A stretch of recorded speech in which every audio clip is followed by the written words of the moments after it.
Coming up next on KPBS Evening Edition, a new move in the battle over medical marijuana in California. Federal prosecutors say they are about to crack down. KPBS Evening Edition starts now.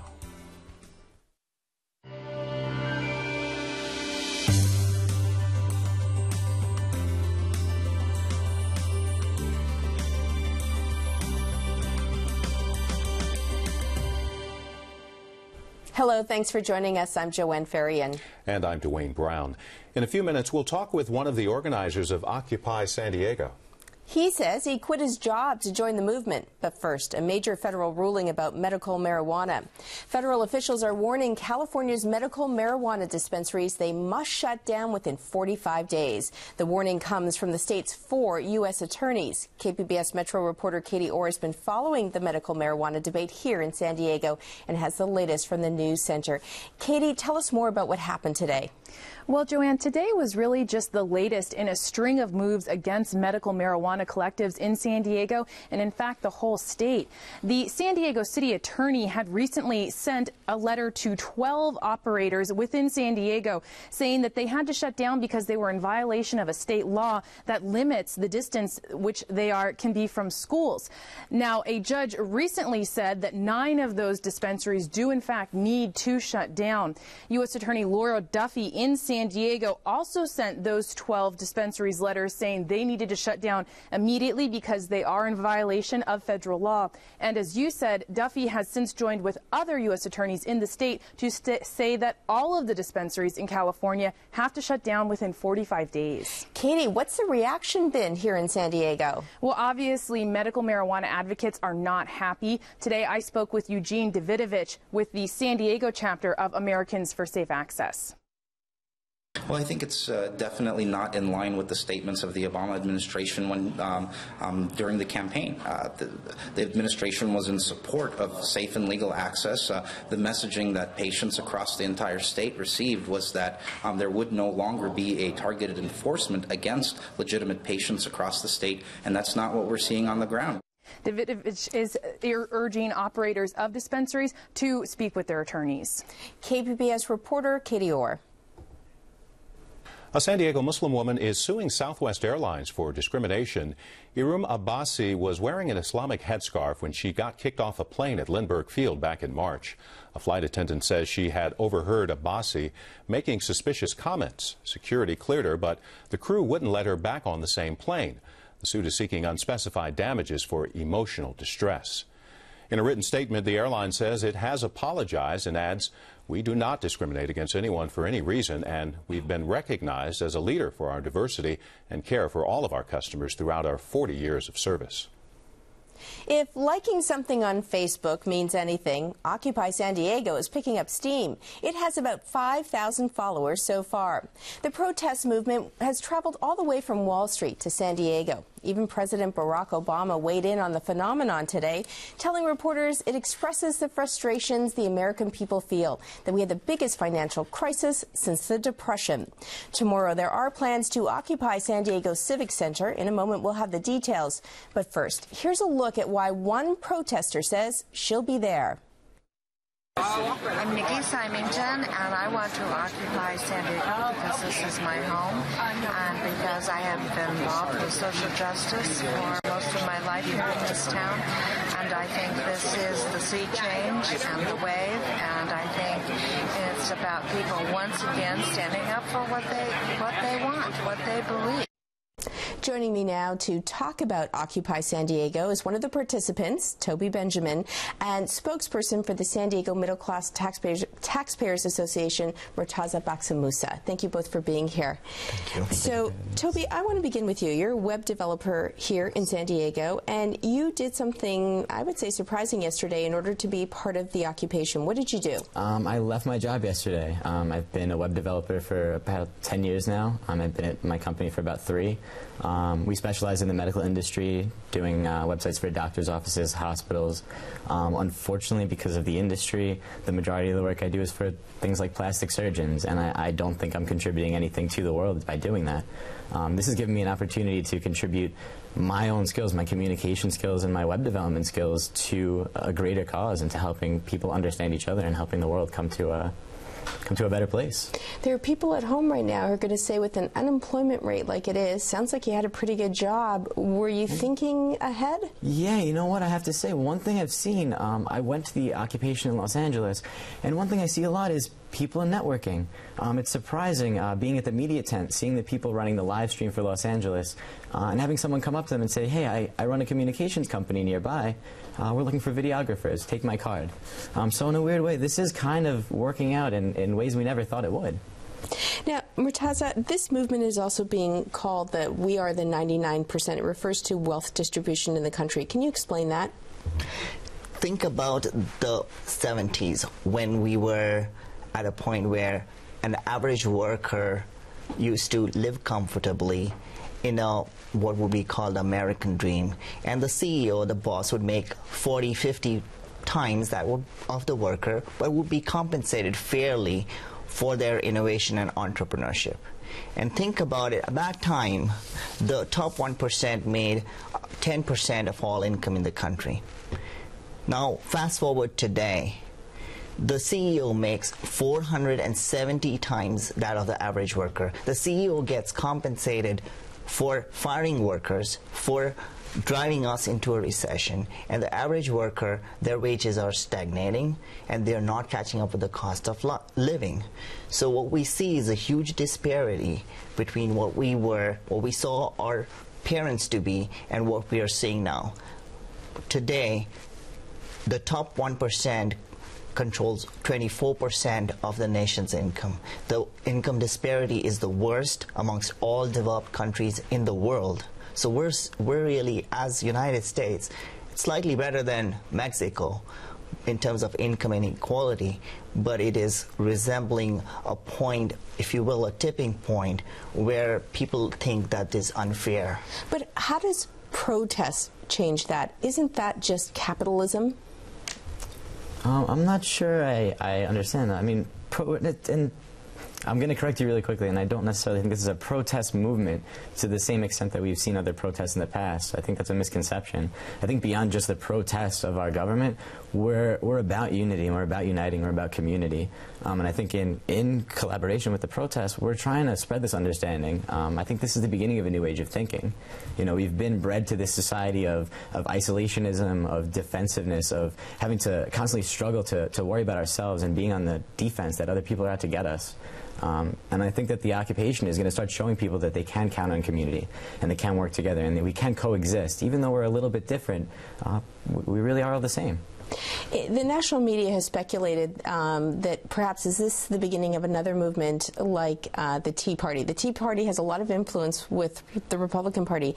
Do you see this movement as... I do think that protest is intrinsic in American political movements, starting with the Boston Tea Party, where Americans protested against one corporation, East India Company, controlling all the wealth and controlling the taxation structure. We decided not to pay taxes to a foreign power, and in order to get our freedom with Alexander Hamilton, to be able to pay for our freedom and our democracy so that we continue to maintain our freedom of political freedom. But that was specific, as well as the Tea Party today is very specific. Basically, don't tax me. What is specific about this movement? It's to give you San Diego's motto, if you will, it's to end social and economic injustice. And I think the core of that is really the ties between government and economy. We're working within a system that's working within itself to keep us down. And I think all people, Tea Party included, the Tea Party was one of the biggest opposers to the bailouts. You know, we forget that, but they're also part of us. They're part of the 99%. Is San Diego different than the rest of the country when we see the distribution of wealth? The San Diego distribution of wealth resembles the rest of the country. The problem is that our average wages, if you adjust to the cost of living, is amongst the worst amongst all of the metropolitan areas in the country. So therefore, where it hits us hardest is the fact that our wage is not keeping up with our cost of living. Toby, we don't have a lot of time, but quickly let our audience know when and where the protest begins tomorrow. The best place to meet us would be at Children's Park downtown. We're going to be meeting there at 3 p.m. and we'll be marching by the Civic Center at about 4:30. Thank you, Toby Benjamin and Murtaza Baksamusa. Thank you, Joy. Thank you for having me. San Diego's unemployment rate is still above 10%, and it's a lingering reminder about the economic collapse. KPBS business reporter Eric Anderson says the unsettled job market is part of what's driving the unrest about the economy.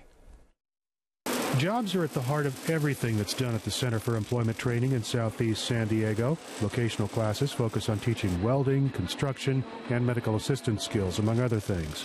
22-year-old Karen Zagel is here hoping to get something better. I had jobs. I worked at Boost for maybe a month, and they just laid me off for no reason. I also worked as an office assistant for maybe 2 months, and it was just temporary. Right now, she's an overnight security officer at a shopping mall. That job pays her bills, but she's feeling the pressure of a tough economy. It's really a hard time, and I just got just everything around is getting expensive. I live with roommates. I moved out of my mom's place. I have roommates. Even to go grocery shopping, the food is expensive. Everything now, it wasn't like back then. Even gasoline, even that, it's hectic. It's not good. And while there is still a sense of frustration about the job market out there because there are more people looking for work than there are jobs available, things are actually a little bit better than they were a couple of years ago. Yeah, I think looking for work is a job in itself. I mean, people are competing with other people that have a lot of years of experience. Hilario Torres is a training coordinator at the center. He says things are better than they were after the economic collapse, but it's far from perfect. Torres says there are jobs out there, but there are a lot of people chasing them. People that come to here are discouraged. A lot of times this is their last hope of being able to get back into the job market. Torres works with people trying to improve their job skills so they can land good, steady jobs. Part of that comes through vocational training, and part comes from work with the State Employment Development Department. The center helps with resume, interview, and job searching skills. The number of first-time claims for unemployment around the country rose by 6,000 last week. The figure is better compared to a year ago, but higher than what's expected in a stable economy. President Obama has a jobs bill before Congress. We asked San Diego's congressional delegation for their responses to that bill. It's coming up in our public square tonight. We'll also follow up on our report about San Diego's freeway call boxes. Turns out only a fraction of those calls are for actual emergencies. This is KPBS Evening Edition.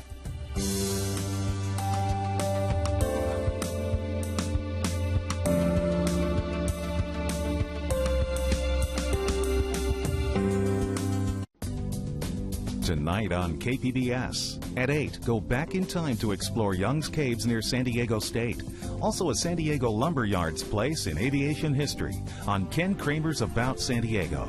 Then at 8:30 on California's Gold, Huell Hauser visits one of the last family-owned hops farms in the state for the harvesting and baling of hops. And at 9, Martin frowns upon an herbal solution to Louisa's ills on Doc Martin. That's all tonight on KPBS. I'm Jeffrey Brown. On the next News Hour, a look at war and shared sacrifice 10 years into the Afghanistan conflict. That's Thursday on the PBS News Hour.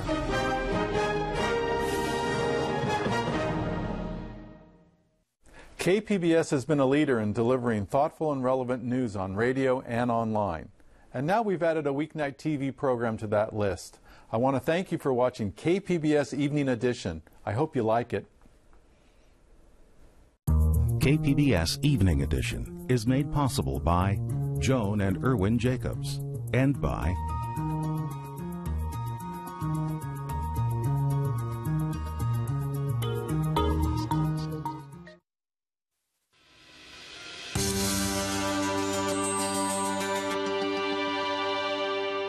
Welcome back to Evening Edition. About a quarter of the homeless people in San Diego are women. Many of them have children. A program in North County is trying to get families off the street, rebuild their lives, and move them into permanent homes. From our community desk, KPBS reporter Allison St. John says the program might not work for everybody, but it's a good model for families with children.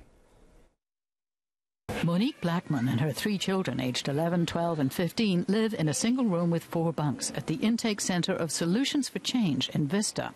They're one of 24 families in this shelter. I had to come in, do an interview. I thought that was the strangest thing. For a shelter, you had to do an interview, and there was a waiting list for a shelter. I thought, is this popular? What is going on here? What's going on is an ambitious plan to get families out of homelessness in 1,000 days. First, they spend a few weeks or months in this shelter, then move into transitional housing in a campus-like setting where they take classes and look for work. And finally, they move into affordable housing for the last 500 days of the program. More than 9,000 people are homeless in San Diego County. That's according to the latest count from the Regional Task Force on the Homeless. That's 20% more than 3 years ago. Here at the North County Solutions for Change, 32 families live in these units on the Solutions University campus. Christian Colas and Robert Magracia have been living here on campus for several months in a small two-room apartment with a shared kitchen. They ended up homeless with their 3 children after Magracia was fired from his job because he was involved in drugs and gangs. He followed Colas to Solutions for Change rather than lose his family. So when I came here, at first I didn't like it, but then I got used to it after taking a couple of classes, getting to know myself better, and I started changing from there. The classes start when residents first arrive in the shelter. And it's like past, present, and future to show where we've been, what brought us here, where we are now, and where we want to go in our future. With the milk mustache. The residents learn skills like goal setting, job search, and anger management. Everyone meets regularly with case managers, and many of the residents also have to attend AA to break addictive habits.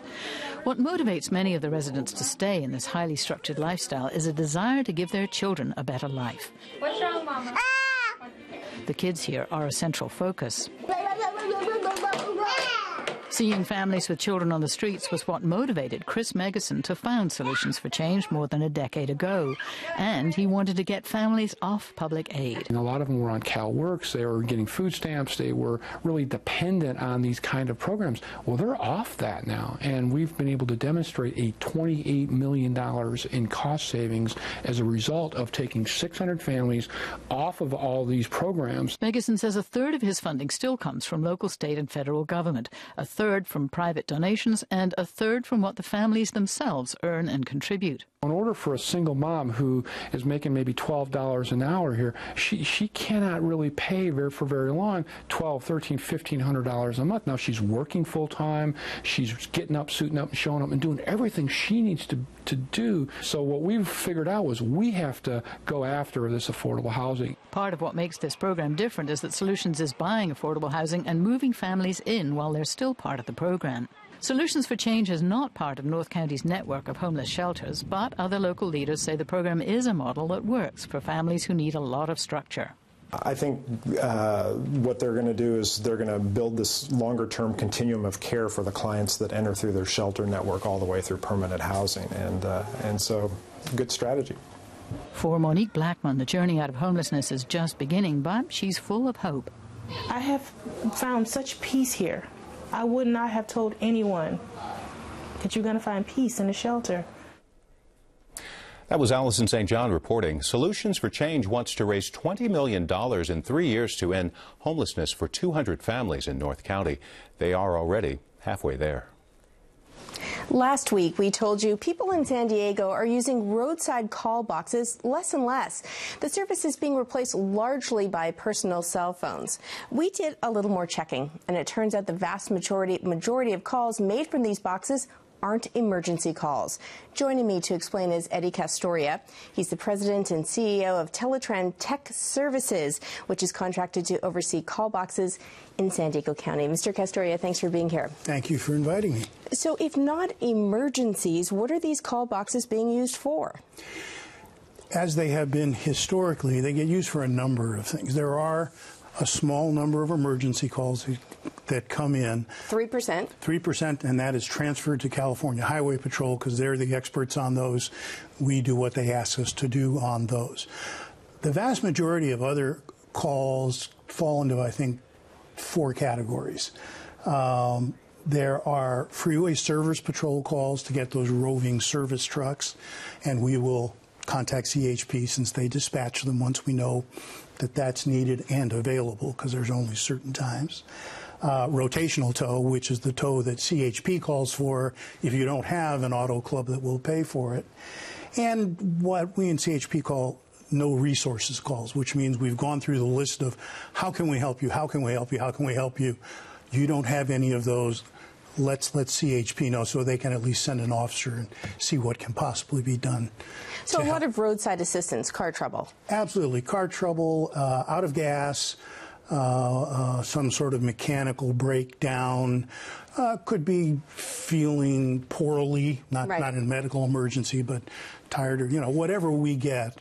Our job is to connect the caller with whatever source of help is available at the time. So let's clarify for our audience, first of all. So 3%, when we say emergencies as defined by the California Highway Patrol, car accidents, fires, medical emergencies. So that's what is considered an emergency. Plus roadside hazards. If something's in the middle of the road, and that comes under that 3%. Sure. So the call boxes were created out of an act of legislation in the 1980s. A woman assaulted, she was stranded, side of a freeway. We get these boxes for this kind of thing. Now, has its mission, has its role sort of changed since the original legislation, would you say? It has in a couple of ways. I mean, first of all, there are less call box calls now because people are using cell phones, as you said. But the legislation that created the program has also been expanded to allow the safes around the state to provide other motorist aid services besides call boxes, and we in San Diego and other safes have done that. So we also know the number of calls, as was reported last week, has gone down dramatically. 10 years ago, more than 100,000. Now it's about 11,000. We also know that the committee that oversees call boxes, they want to reduce the number from 1,400 to 700. I think, in fact, at a presentation you made, some call boxes were used maybe 15 times over a period of 18 months. Do you think we still need them? I think we still need motorist aid in whatever form it is provided. Now, as far as the call boxes themselves, clearly the number has dropped significantly. And the Safe Board will be looking at which of them should we retain, if any, and which should be taken out. By and large, the approach taken so far is a safety net of call boxes in the rural areas where there's less cell signal available, and considering removal of call boxes in the more urban areas where there's better signal, more help, more CHP, FSP, etc. Now let's talk about your contract. Since 1997, your company has been the exclusive sort of contract provider in terms of overseeing this service. When you first got the 10 years ago, your contract was over $200,000. It's now over $400,000. So it's doubled, yet the amount of service you've provided really, in effect, is gone down by 90%. When you look at the number of calls. So how do you justify asking for more money when really you're providing less service? I guess the way I'd look at it is this. The number of calls has gone down, definitely. We've worked for 13 years with the Safe Board cooperatively to manage the program, do everything that's necessary to keep the program not only working, but improving as technology changes. But your contract doesn't include maintenance or infrastructure, does it? Just management, yourself. We manage it, we administer it, and we work to make it better. There are other call box programs, obviously, around the state, and honestly, our cost is in the middle of what the administrative costs are for those other programs. So we think we bring value, for one thing, the expertise we've developed over 13 years, the ability to work well with the board, and we're pretty cost effective compared to what goes on. One last thing in addition to that is we've done a lot of work taking the lead in San Diego, because the board's been proactive, creating savings that have been shared around the state as they did the same things. Well, we know Eddie Castoria will be following this story. The board is looking at this in November, and they will be reviewing a lot of these issues we spoke about. Thank you so much for being here. Oh, thank you for having me. Anthrax. Another anthrax case. We could narrow the investigation to a very rare strain of anthrax. There were really two sides of Dr. Ivins. A scientist that's gone rabid. 7 years, millions of dollars. They bragged. They got their man. He killed himself before we could get to him. Where's the smoking gun? Where's the proof? If Dr. Ivins wasn't the perpetrator, that person is still out there. The Anthrax Files. Tuesday at 10 on KPBS. Wednesday, KPBS goes to the dogs with a night of exploring the remarkable bond between dog and man. At 8, a two-part Nature delves into the rise of the dog in human society and how man designed dogs to meet our specific needs. At 10, Nova reveals the science behind the unique relationship we share with our furry friends. Then, Through the Dog's Eyes follows the emotional journey of those with disabilities as they're matched with the perfect canine companion. Wednesday, October 12th on KPBS.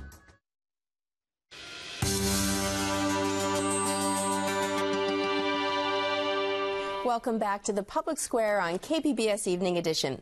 President Obama made another push to pass his jobs bill this morning. We wanted to know where our San Diego congressional representatives stand on this bill. Here's what they said. Congressman Bob Filner, a Democrat, supports the bill. He says it's a clear path forward to help small business and rebuild America's roads, bridges, and rail lines. Republican Brian Bilbray's office sent us this response that Bilbray believes that there are elements of the President's Jobs Act that merit consideration, but he doesn't support the entire package. Democrat Susan Davis says she's glad the bill will help schools. She's especially glad that the bill focuses on repair and school innovation. Republican Duncan Hunter's public relations officer gave us this response, that Hunter supports some tax relief and infrastructure spending included in the proposal, but he doesn't support the entire plan. And Republican Congressman Darrell Iss's office did not provide a response. However, his spokesperson asked our researcher to send him a copy of the bill. Well, tell us what you think of the President's job bill. You can follow us on Twitter, like us on Facebook, and, of course, you can email us. That's news@kpbs.org. Recapping tonight's top stories, federal prosecutors have launched a crackdown on medical marijuana collectives in California. At least a dozen San Diego dispensaries received letters this week saying they're violating federal drug laws, even though medical marijuana is legal in California. Tomorrow, the state's 4 U.S. attorneys are scheduled to announce a broader coordinated crackdown. And a Muslim woman from San Diego is suing Southwest Airlines for discrimination. She says she was wearing an Islamic headscarf when she got kicked off a plane at Lindbergh Field in March. A flight attendant says she had overheard the woman making suspicious comments. Security cleared her, but the crew wouldn't let her back on the same flight. Southwest says it has apologized for the incident. You can watch and comment on any of the stories you saw tonight on our website, kpbs.org/evening edition. Thanks for joining us. Have a great night, and we'll leave you with a look at your forecast. Good night.